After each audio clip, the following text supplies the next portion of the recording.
Forte Marghera era un posto militare, era un forte militare, negli ultimi anni era appunto stato lasciato dai militari al comune, e il comune, ovviamente avendo anche poche risorse, non ha investito particolarmente fino all'arrivo dell'amministrazione Brugnaro, che ha trovato le risorse, le ha investite nel recupero di intere aree del forte e l'ha reso oggi un forte aperto a tutti, con moltissime aree dove è possibile passeggiare, stare insieme e vivere all'aria aperta. Quindi è un posto meraviglioso in pieno centro a Mestre, ed è il punto di collegamento tra la città di terra, quindi Mestre, e la città d'acqua, perché da qui si arriva tranquillamente anche con barche a remi o barche che pescano poco, si arriva tranquillamente a Venezia. Quindi è proprio al centro della città, ed è forse anche una delle migliori immagini di quella che è la città anfibia, una città che dialoga tra la città di terraferma e la città d'acqua.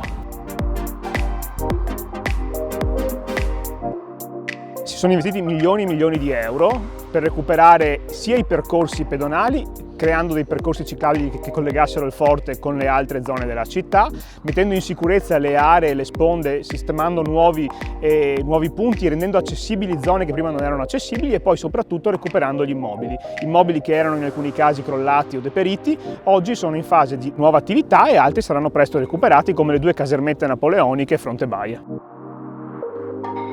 Qui si può arrivare, mangiare una pizza, bere un aperitivo, stare insieme, divertirsi. A breve saranno resi possibili anche dei giochi per bambini accessibili, un sacco di attività, quindi ce n'è per tutti, per ogni fascia d'età, per ogni desiderio di divertimento. Qui al forte si può trovare un posto al verde, all'aperto, un posto meraviglioso che anche in epoca Covid, anzi a maggior ragione in un'epoca in cui la gente vuole stare all'aperto, qui può trovare tantissimo da divertirsi. La Baia del Forte è il punto finale di Forte Marghera. Qui siamo dove abbiamo aperto in questi giorni il Baia Lounge Bar, che potrà accogliervi tutti i giorni dalle 16 alle 24 per un aperitivo, per una frittura di pesce, per un drink dopo cena. Completa l'offerta del forte, sempre all'aria aperta, sempre in sicurezza, per un'estate per tutti i veneziani, mestrini e per tutti quelli che dovranno venire qui a Forte Marghera.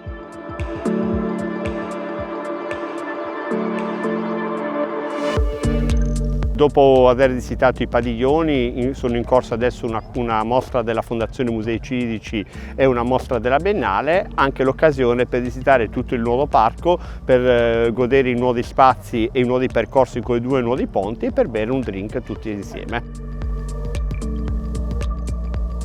Saranno eventi soft, quindi ogni sera ci sarà sempre un accompagnamento musicale che accompagnerà l'ora